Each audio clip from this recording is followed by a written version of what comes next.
What a lovely day for a walk in the woods. I'll take a little walk, see what I can see, but I'll also be pausing and telling you about how birds use their wings to generate thrust. Okay, so here we are at Bushy Run State Park, and I just heard a black-throated blue warbler. This is let's see, it's May 18th when I'm making this video. It is the peak of the migratory season, so there's a lot of warblers in these woods. Warblers will migrate up from the south. Many of them are on their way to Canada, although the black-throated blue warbler will nest here as well. Now, I just heard a little robin. You all know what a robin is. Oh, did you hear that? Bzz, bzz, bzz, bzz. That's the black-throated blue warbler.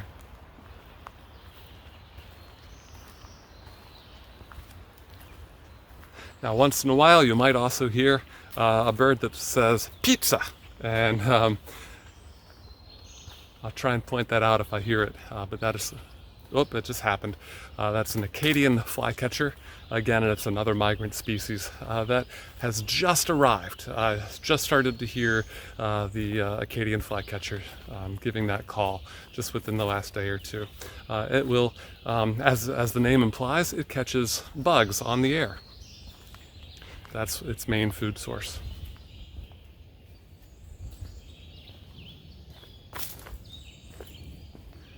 A lot of the background noise that you hear are the red-eyed vireos. There are a ton of those, and again, they'll stay here through the summer at least, and they breed quite often. Not sure what to say about red-eyed vireos other than they are very, very vocal. They are singing all the time.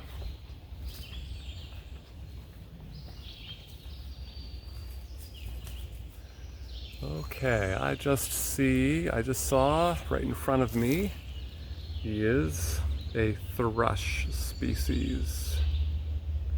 And indeed, that's a veery. A veery is about the size of a robin. A robin is a type of thrush, and the veeries are brown instead of gray.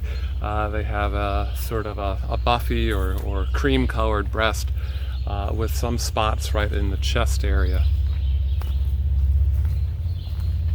I do hear some robins, by the way.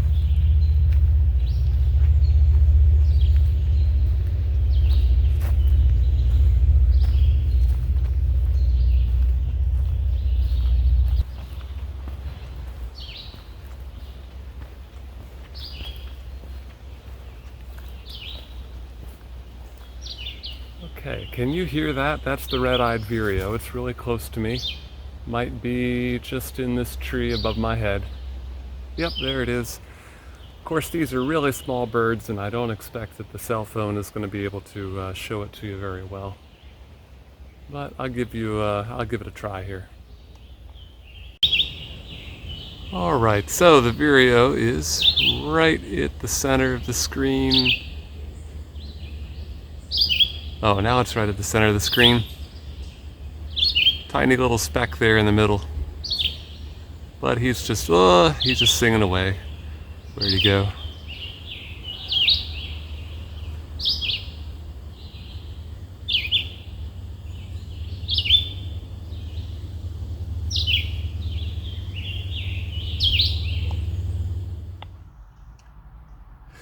So there's a really easy illustration of how bird wings generate lift, and you can do it in your car as a passenger, not as a driver, but you probably have already done it as a child, and that is just while the car is in motion, sticking your hand out the window straight out. And you know, it's fun, you feel the breeze and that sort of thing, but change the angle of your arm and you can see what happens. You can generate lift by shifting your arm, actually it has to be to the right so that your thumb is a little bit higher than your pinky. And what this does is it mimics the airfoil shape that bird wings have. And so it forces some air to go downward, and it pushes up against the undersurface of the wing. And that produces higher pressure on the undersurface of the wing compared to what's on the upper surface. And so when the car is in motion, and you stick your hand out and put it in that position, you get a very immediate effect. It forces your arm upward, and that is, if this were a wing, that would force the whole body of the bird upward, so that it counteracts gravity as it flies. So, when it comes to bird flight, there are several things to keep in mind. One is lift, and there's various online tools that I've shared with you on how birds generate lift. It has to do with the shape of the feathers or the shape of the wing, and the airfoil shape and the pressure of the air underneath the wing as well as above the wing. Generating lift is actually pretty straightforward, and I don't have to really teach you that much about that. What's a little bit harder, believe it or not, is the concept of thrust. So lift, of course, keeps a bird elevated against the force of gravity. But thrust, of course, is what leads the bird to go in forward motion. And that takes a much more nuanced positioning of the wing. But when a bird is generating thrust, think about how it is stretched out from the bird's body. So this is going to be my wing right here.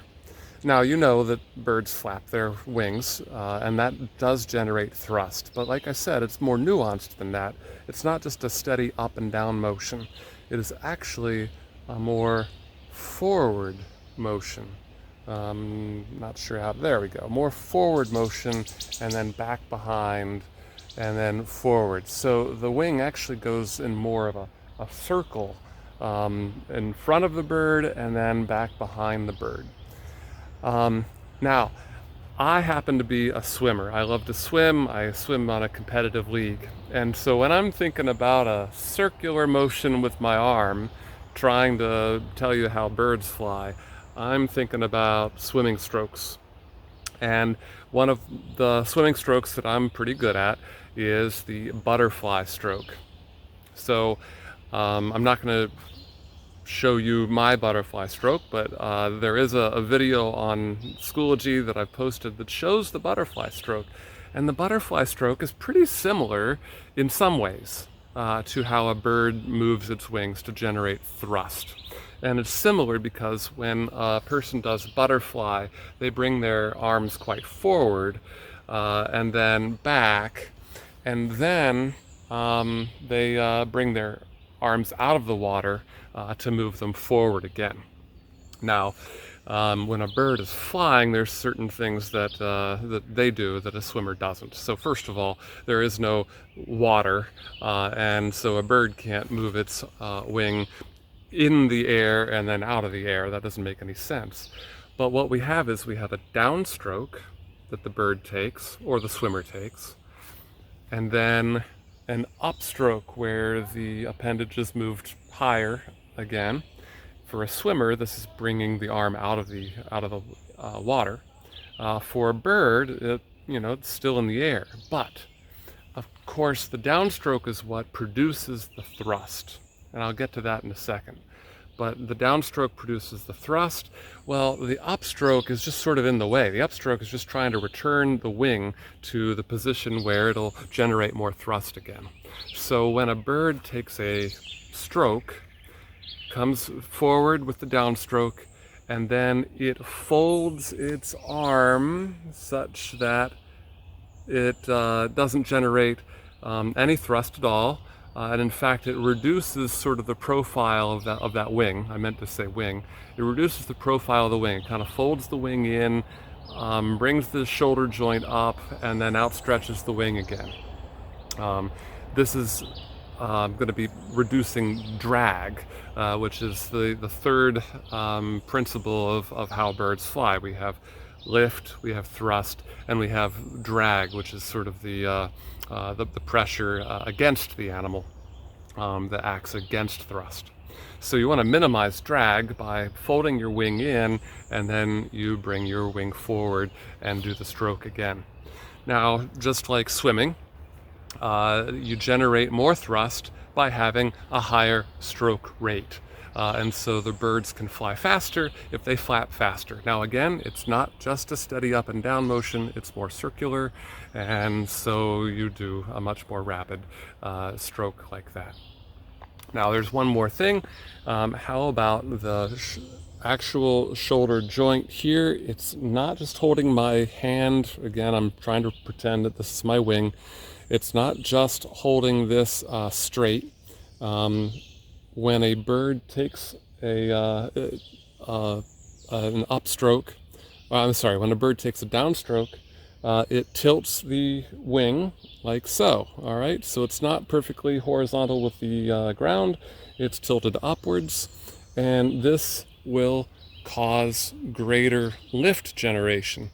But it also, when the bird goes down, it's going to be generating some forward motion as well. So thrust tends to have both a lift aspect to it as well as a forward aspect to it.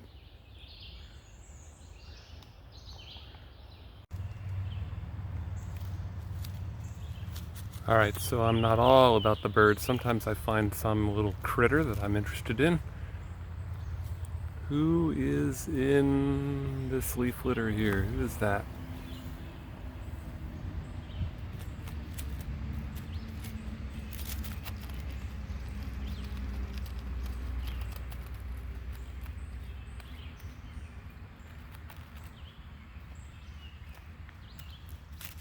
It's a mole. Look at that. He's digging